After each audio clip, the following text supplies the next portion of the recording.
Hello everyone. आज के session में डिस्कस करने वाले हैं विद्युत चुंबकीय प्रेरण के वीवीआई ऑब्जेक्टिव क्वेश्चंस जो बिहार बोर्ड के लिए इम्पोर्टेंट माने जाते हैं। वैसे सवालों को डिस्कस करेंगे जिससे रिलेटेड सवाल आ सकते हैं, या तो वही सवाल आ सकते हैं या तो उस सवालों को यदि देख लिया जाए तो उससे रिलेटेड और सारे सवाल बन सकते हैं। तो एक ही क्लास में इसको आज क्लियर करूंगा, जो कि बहुत सारे वीवीआई सवाल लेकर आया हूं। देखिए, प्रेरण कुंडली से प्राप्त होता है। क्या प्राप्त होता है प्रेरण कुंडली से? तो देखिए, होता क्या है कि ये जो है फर्स्ट, उच्च धारा प्रबल विद्युत वाहक बल, निम्न धारा प्रबल विद्युत वाहक बल, प्रबल धारा निम्न विद्युत वाहक बल, निम्न धारा निम्न विद्युत वाहक बल। तो प्रेरण कुंडली से प्राप्त होता है निम्न धारा प्रबल विद्युत वाहक।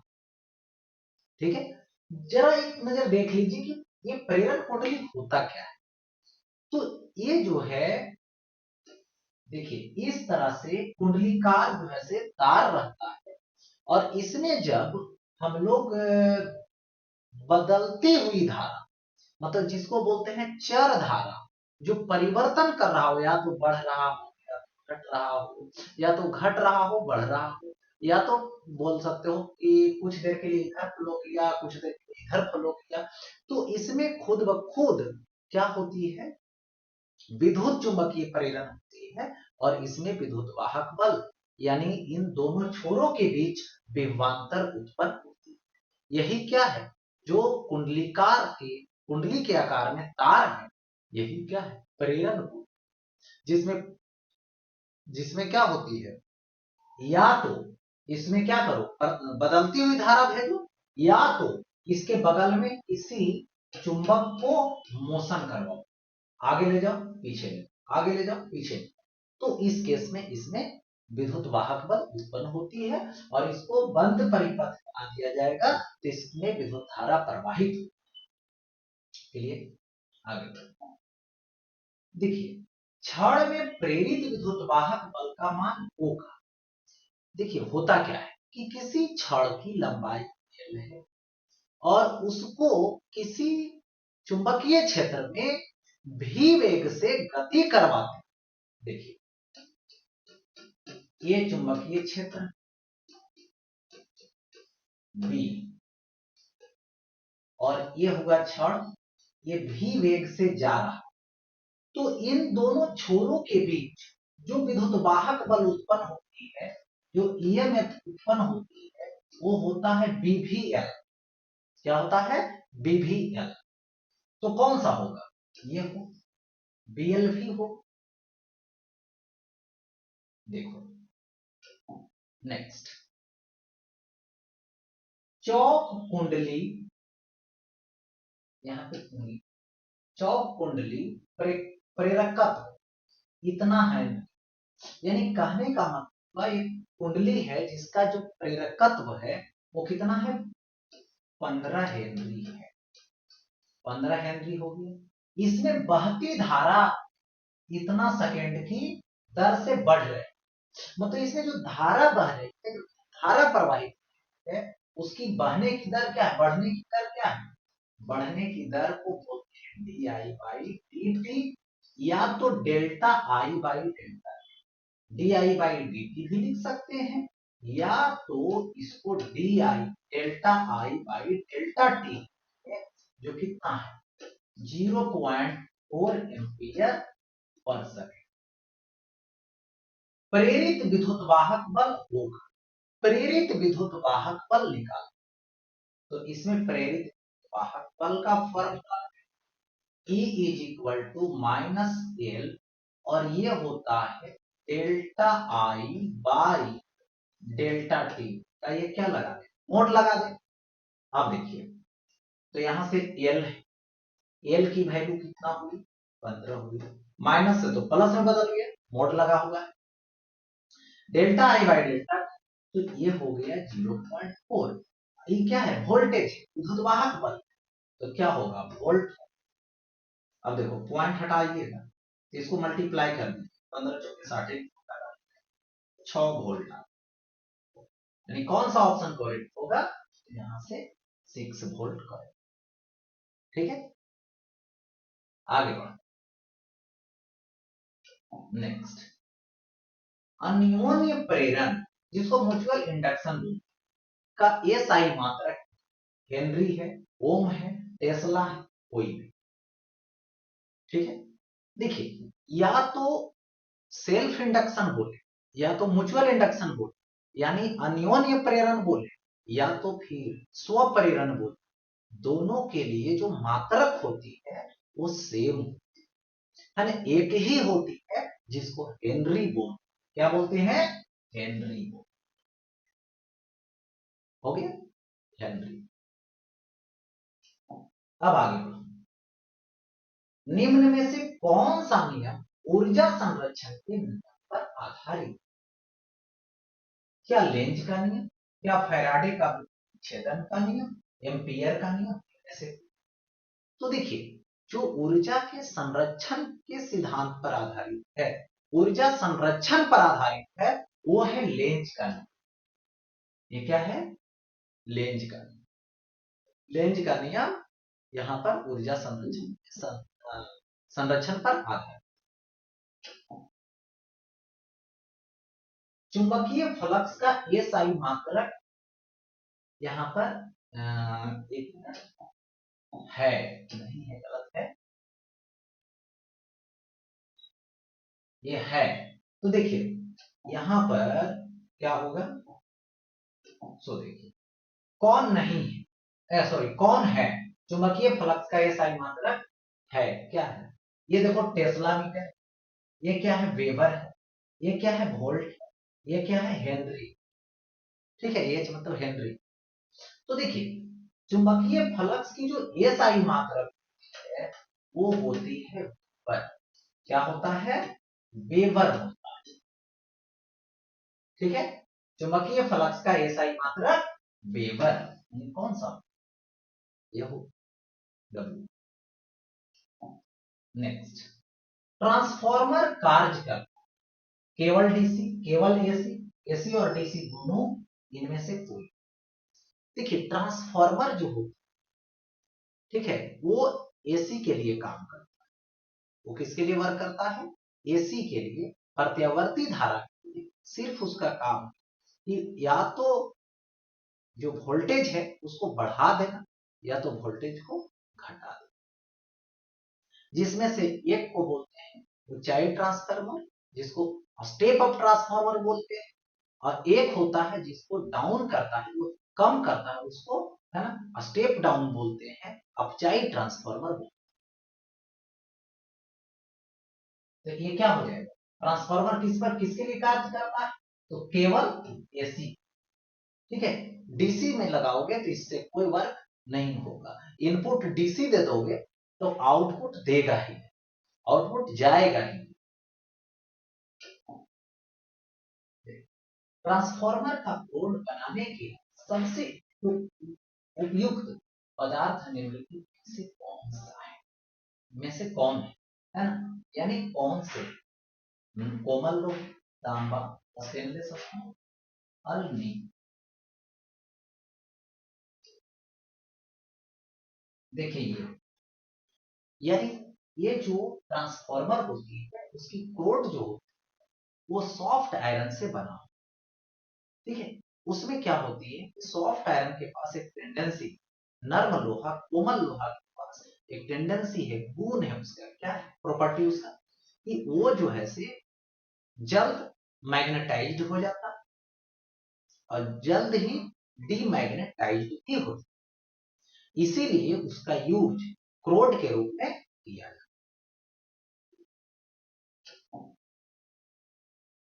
तप्त तार ए मीटर मापता है प्रत्यावर्ती धारा। देखिए सबसे पहले ये समझो, जो सिंपल आमीटर होता है वो दिष्ट धारा के लिए करते हैं, लेकिन प्रत्यावर्ती धारा मेजर करते हैं। ठीक है, तो प्रत्यावर्ती धारा की दिशा हमेशा बदलते रहती है ना, इधर जाएगी फिर इधर आएगी फिर जाएगी फिर जाएगी। तो वो वैसे कंडीशन में जो सिंपल आमीटर है उससे जोड़ो दोगे तो वो जो है से डिटेक्ट करता है डायरेक्शन को। जो कि बदला नहीं पाएंगे। इसके लिए तप्त तार एमीटर को यूज करते हैं, जो हीटिंग इफेक्ट पर काम करता है और हमेशा वो जो मेजर करेगा वो मूल औसत वर्ग धारा को, जिसको IRMS बोलते हैं, इसको मेजर करता है। तो मूल औसत वर्ग धारा यानी IRMS, जिसको RMS धारा बोलते हैं, उसी को वो मापता है। कौन? तप्त तार एमीटर। नेक्स्ट, किसी ऊंचाई माने स्टेप अप ट्रांसफार्मर के प्राइमरी और सेकेंडरी में क्रमशः NP और NS लपेट हैं, लपेट में फेरों की संख्या है, तो क्या हो? इसका नाम ही रखा गया स्टेप अप। स्टेप अप का मतलब हुआ कि जो वोल्टेज को बढ़ा दे। ठीक है, तो देखो ये ट्रांसफार्मर का सिंबल है, ये देखो प्राइमरी है, इसमें नंबर ऑफ NP है, और ये क्या है? इधर सेकेंडरी। ठीक है, इसमें नंबर ऑफ टर्न NS है। तो क्या करेगा? वोल्टेज को बढ़ाना है, क्योंकि स्टेप अप है, वोल्टेज को बढ़ाना है, तो वोल्टेज को बढ़ाएगा। इसका मतलब है कि प्राइमरी में टर्न कम रहेगा और सेकेंडरी में टर्न ज्यादा, यानी प्राइमरी में टर्न कम होगा और सेकेंडरी में टर्न ज्यादा होगा। तो इसको यहां पर बोला गया कि NS ग्रेटर है इससे, NP से, या तो NP लेस है NS से।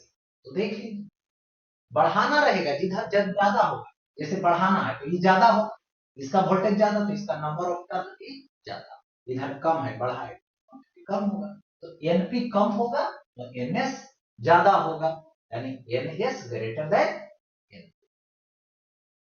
हो गया? अब देखो नेक्स्ट, एक सीधा चालक छड़ पूर्व पश्चिम की ओर क्षैतिज स्थिर रखा गया है, इसे गिरने को लिए है ना, गिरने के लिए है ना छोड़ दिया जाता है, इसके सिरों के बीच विद्यमान। देखिए सपोज की मान लो पूरब इधर है, पश्चिम है ना, तो चुंबकीय क्षेत्र जो होती है अर्थ की, वो होती है उत्तर दक्षिण, इस तरीके से। तो चुंबकीय क्षेत्र की लाइन ऐसे उत्तर दक्षिण, और इस छड़ को पूरब पश्चिम ऐसे रखेंगे, गिराएंगे, तो चुंबकीय क्षेत्र की रेखाओं को कट करेगा तो इसमें विद्युत वाहक बल उत्पन्न होगा। और विद्युत वाहक बल जो उत्पन्न होगी वो कितना होगा? E = BVL। देखिए, अब जैसे जैसे नीचे जाएगा तो कौन खींच रहा है इसको? ग्रेविटी खींच रहा है, एक्सेलरेशन हो रहा है, त्वरण है, तो त्वरण है तो इसका वेग बढ़ेगा, वेग बढ़ेगा मतलब यहाँ पर इसकी वेलोसिटी बढ़ेगी। तो जैसे ही इसकी वेलोसिटी बढ़ेगी, इसका मतलब है कि E बढ़ेगा, तो इसका मतलब है कि EMF बढ़ेगा, यानी बढ़ता जाएगा। जब नीचे आएगा तो क्या होगा? यहाँ पे बढ़ता जाएगा। क्या होगा? बढ़ता है। हो गया? अब देखिए, किसी परिपथ में 0.1 सेकेंड में धारा इतना से शून्य हो जाता है, समझिएगा बात।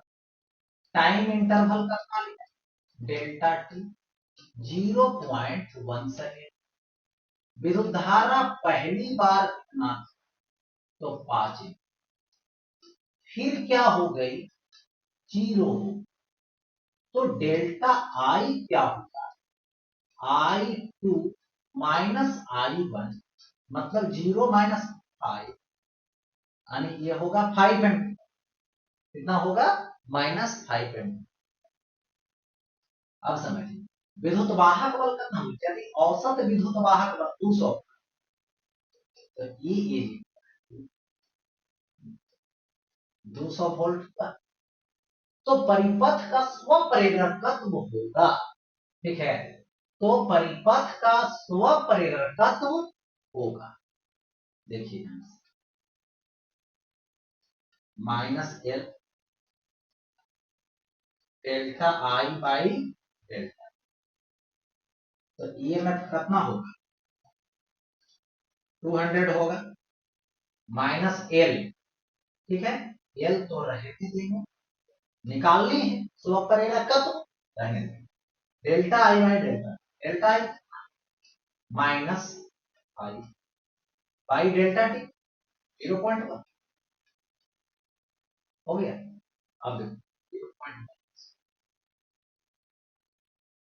पॉइंट हटाइए 10, ठीक है, माइनस माइनस तो कैंसिल हो जाएगा, तो यहां से लिख सकते हैं 250 एम, ठीक है, एल इज इक्वल टू 200/50 और आ जाएगा, and L is equal to 4, यहाँ पर सेल्फ इंडक्टेंस है, स्व प्रेरक है, जिसका वैल्यू आया 4 हेनरी, 4 आया मतलब हेनरी होगा उसकी वैल्यू, ये हो गया हेनरी।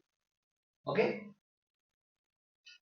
नेक्स्ट अब देखिए, जब किसी कुंडली के निकट किसी चुंबक का दक्षिणी ध्रुव दूर ले जाया जाता है, यानी एक आपके पास कुंडली और बता रखा है यदि किसी चुंबक को किसी कुंडली के नजदीक है, उसमें विद्युत वाहक बल या तो उससे दूर ले जाए तो उत्पन्न, तो यहाँ तो दूर ले जाया जा रहा है किसको, तो दक्षिणी ध्रुव, किसको, दक्षिणी ध्रुव, ठीक है, तब उसमें उत्पन्न प्रेरित विद्युत धारा की दिशा हो वामावर्त दक्षिणावर्त, कभी वामावर्त कभी दक्षिणावर्त।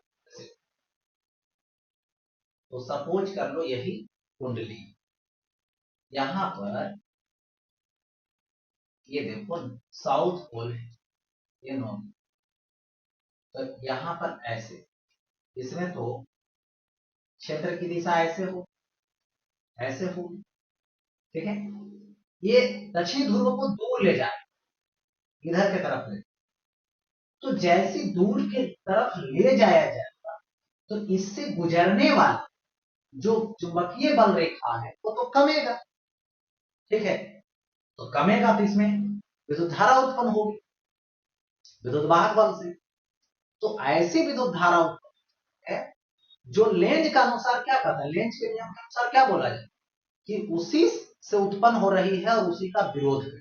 लेंज का नियम तो यही है कि जिससे वो विद्युत धारा उत्पन्न होगी, प्रेरित विद्युत धारा जिससे उत्पन्न होगी उसी को विरोध करे।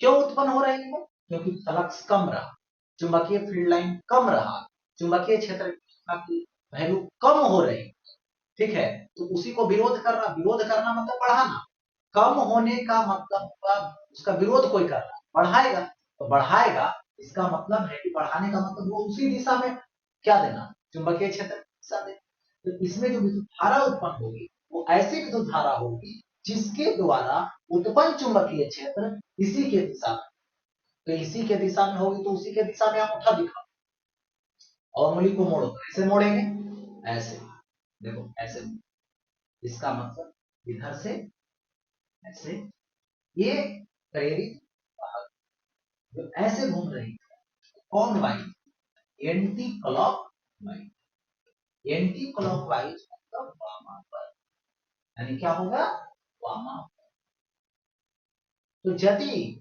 दक्षिणी ध्रुव को दूर ले जाओगे तो वामावर्त, और यदि उत्तरी ध्रुव को दूर दूर ले जाओगे तो क्या होगा, दक्षिणावर्त, सिंपल याद रखना, एक याद रहेगा सब, और यही यदि दक्षिणी ध्रुव को नजदीक ला तो होता क्या चीज, क्लॉक वाइज यानी दक्षिणावर्त, और यही उत्तरी ध्रुव को नजदीक ला ये होता वामावर्त। आगे बात, डायनमो के कार्य का सिद्धांत आधार, ठीक है, तो डायनमो का जो कार्य सिद्धांत है वो आधारित, डायनमो का क्या काम, डायनमो का काम है विद्युत धारा देना, कब, जब उसको घुमाया जाएगा तब, तो उसमें घुमाने का मतलब हुआ कि वहां पर काम है चुंबकीय फ्लक्स का, यानी चुंबकीय क्षेत्र में कुंडली घूमता है, तो कुंडली जब घूमता है चुंबकीय क्षेत्र में तो प्रेरित होता है, जिसको बोलते चुंबक, विद्युत चुंबकीय प्रेरण, तो किस पर आधारित, धारा के शून्य प्रभाव पे नहीं, विद्युत चुंबकीय प्रेरण के सिद्धांत, किस पे, विद्युत चुंबकीय प्रेरण के सिद्धांत। देखो, एक एलसीआर परिपथ में अनुनाद प्रस्तुत होता है जब, देखिए बात याद रखें, एलसीआर परिपथ, एल का मतलब होगा इंडक्टेंस, सी का मतलब होगा कैपेसिटेंस, आर का मतलब होगा रेसिस्टेंस, इन सभी को, संधारित्र को, कुंडली को, प्रतिरोध को, यदि हम किसी प्रत्यावर्ती विद्युत क्षेत्र में कनेक्ट कर दें, जोड़ दें, तो उसको एलसीआर परिपथ, और उसमें जिस समय अनुनाद होगा उस समय याद रखना महत्तम धारा होगी। क्या होगी? सर्किट में महत्तम धारा होगी, और सर्किट में महत्तम धारा होगी, इसका मतलब है कि प्रतिरोध मिनिमम होगा, प्रतिरोध मिनिमम होगा, है ना। तो प्रतिरोध मिनिमम होगा तो उसमें क्या होता है, जेड होता है, रिजल्टेंट जो होता है, रिजल्ट जो होता है वो क्या होता है, जेड, जिसको इम्पीडेंस बोलते हैं। ये होता है X C minus X L का whole square plus R square. तो जेड जब मिनिमम होगा, कब मिनिमम, तो देखिए ई तो बदल नहीं रहा, इसको बदल सकते, तो ई जब जीरो होगा, मतलब x C minus X L जब जीरो, तो अपने आप जेड जो है आर के बराबर हो जाएगा, मिनिमम हो जाएगा। तो X C equal to X L, X C क्या है, तो जो कैपेसिटर लगा है, जो संधारित्र लगा है, उसके लिए प्रतिरोध, जिसको बोलते हैं, है ना, यहाँ पर कैपेसिटर का प्रतिरोध जो होता है 1/ओमेगा से।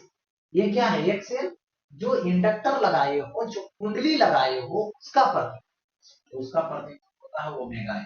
यानी जेड मिनिमम के लिए 1/ओमेगा C is equal to omega A, और जिस समय जेड मिनिमम होगा, न्यूनतम होगा, तो प्रतिरोध न्यूनतम, तो धारा महत्तम, धारा महत्तम, तो अनुनाद का केस में जाएगा, यानी omega L is equal to 1/ओमेगा C, omega L is equal to 1/ओमेगा सी।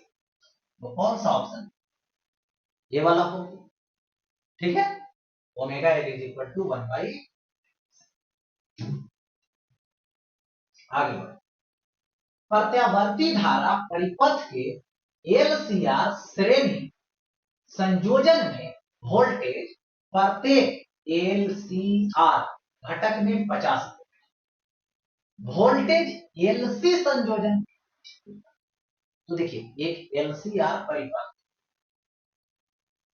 ये हो गया एल, ये हो गया सी, और ये क्या हो गया, यहाँ पे आर हो गया, और यहां से प्रत्यावर्ती धारा यानी एससी सोर्स को जोड़ दिया गया, जिसमें से इधर के तरफ क्या हो, वी आर होगा, इधर के तरफ क्या होगा, वी एल होगा, इधर के तरफ क्या होगा, वीसी होगा, ऐसा होगा। देखो, तो यहां पर याद रहे, एल घटक का वोल्ट 50 वोल्ट, सी का कितना है 50 वोल्ट, रेसिस्टेंस का कितना है 50। तो एलसी संयोजन, एल और सी दोनों एक दूसरे के विपरीत दिशा में, तो एलसी संयोजन वीएलसी, तो क्या करो, वीएल माइनस वीसी करो, या तो वीसी माइनस वीएल करेगा, तो दोनों तो अपोजिट है, अपोजिट जब रहेगा 50 माइनस 50 यानी 0 वोल्ट हो जाएगा, कितना हो जाएगा 0 वोल्ट, इसको यहां पर लिख लेंगे, ये 0, ठीक है, एलसी संयोजन। अब आगे बढ़ो, किसी प्रत्यावर्ती धारा परिपथ के धारा एवं विभवांतर के बीच कलांतर यानी फेज डिफरेंस थीटा है, तब शक्ति गुणांक कॉस थीटा हो, क्या होगा, कॉस थीटा हो, ठीक है, तो कॉस थीटा होगी, तो कौन सा हो, यहाँ पे देखिए, ठीक है, और कॉस थीटा याद रखो, एलसीआर परिपथ, आर बाई जेड, और जेड याद रखें, जेड इज इक्वल होता है root over omega L minus 1 by omega C का होल स्क्वायर प्लस आर। ठीक है, कॉस थीटा यानी कॉस फाइव, कॉस शक्ति गुणांक आर बाई जेड होता है, Z is equal to root over omega L minus 1/ओमेगा सी का होल स्क्वायर प्लस आर। ये हो गया कॉस फाइव। ठीक है, नेक्स्ट अब देखो एसी, एसी मतलब प्रत्यावर्ती धारा, अल्टरनेटिंग करंट का समीकरण दे रखा। देखिए I is equal to 50 sine 100t, जिसको कंपेयर करो इक्वेशन से, I is equal to I naught sine omega T होता है। याद रहे I is equal to I naught की जगह पे कितना 50 यानी 50 एम। पूछा जाएगा महत्तम धारा बताओ सर्किट का, पीक वैल्यू बताओ सर्किट का, शिखर धारा बताओ सर्किट का, 50। लेकिन वो पूछा नहीं, पूछा क्या है, धारा की आवृत्ति होगी, धारा की आवृत्ति होगी, ये हमें बताना है। तो अब देखिए ओमेगा की जगह पे कितना है 100, ओमेगा इज इक्वल टू 100, यही तो प्रत्यावर्ती धारा की आवृत्ति बताने वाला। ओमेगा का फर्क क्या होता है, यहाँ पर 2 पाई बाई यानी 100। ठीक है, अब 2 pi into 1 by T is equal to 100, 2 pi रहने दो और 1 बाई टी यानी 1 by time period, 1 by hour को बोलते हैं फ्रीक्वेंसी, आवृत्ति हो, जो कि कितना हो गया 100। तो फ्रीक्वेंसी इज इक्वल क्या आ जाएगा 100 बाई 2 पाई, तो कैंसिल आउट कर, तो 50 बाई पाई, ये क्या आएगा हट जाएगा। कितना आंसर हो गया 50 by pi hertz, 50 by pi hertz. Option करें कौन सा, बी ऑप्शन के साथ जाए। नेक्स्ट अब संधारित्र का शक्ति गुणांक लगता है, तो शक्ति गुणांक मैंने अभी बताया कि cos theta R by Z होता है। तो संधारित्र यदि रहेगा तो आर तो रहेगा ही, आर नहीं रहेगा तो आर क्या हो गया जीरो, तो जीरो पुट करेंगे तो cos थीटा क्या हो जाएगा जीरो, क्योंकि ऊर्जा क्षय नहीं होगी। यदि प्रतिरोध नहीं है, रेसिस्टर नहीं है, तो वहां पर ऊर्जा का क्षय नहीं होगा। जब नहीं होगा तो शक्ति गुणांक नहीं होगा, यानी cos five is equal to यानी cos theta is equal to zero. क्या आ गया जीरो आंसर इसका शक्ति। नेक्स्ट आगे बढ़ो, एलसी परिपथ को कहा जाता है दोलनी परिपथ, अनुगामी परिपथ, शैथिल्य परिपथ, इनमें से कोई। तो देखिए होता क्या है कि यदि एलसी परिपथ प्रत्यावर्ती धारा में आ जाए, मतलब एल और सी जोड़ दिया जाए, चार्ज करके हटा लिया, तो उस केस में यह होता है दोलनी परिपथ। एक बार ऊर्जा संचित हो जाएगा कैपेसिटर, फिर जो है से एक बार आ जाएगा इसमें इंडक्टर में, मतलब कुंडली, फिर उसमें जाएगा, फिर इसमें आएगा, फिर उसमें जाएगा, मतलब बदलते जाएगा। तो इसी को यहाँ पर बोला जाता है दोलनी परिपथ, यानी एलसी ओसिलेशन के नाम से जाना, दोलनी परिपथ के नाम से जाना। कौन एलसी सर, एलसी पर। तो ये हो नेक्स्ट अब देखिए प्रतिबाधा मतलब इंपीडेंस, प्रतिबाधा मतलब इंपीडेंस का एसआई मात्रक होता है। क्या होता है एसआई मात्रक।